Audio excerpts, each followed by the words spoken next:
qaybtii 12aad ee silsiladii jaceyl dhiiga ku nool dhakhtarka Madaweeyo waa bilan waa gabadhii bilowday silsilada jaceyl dhiiga ku nool ee daaha ka furtay bilan ayaa mar kale dhambaal jaceyl ah oo dareen xambaarsan u dirtay yusuf birjec kumana ayna waaban hadalladii kululaa ee horaan kaga yimid ee dhagaha bulshada wareeriyay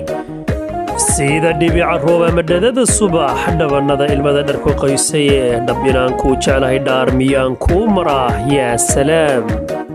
wajigii labaad ee silsilada han idin kala dhexbaxo idinka yeerayadii abwaan mahad axmed sheekh xasan waa la xaqi bishar wadani fariihayno kala soco silsilada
dhiigo oo dhigaha ka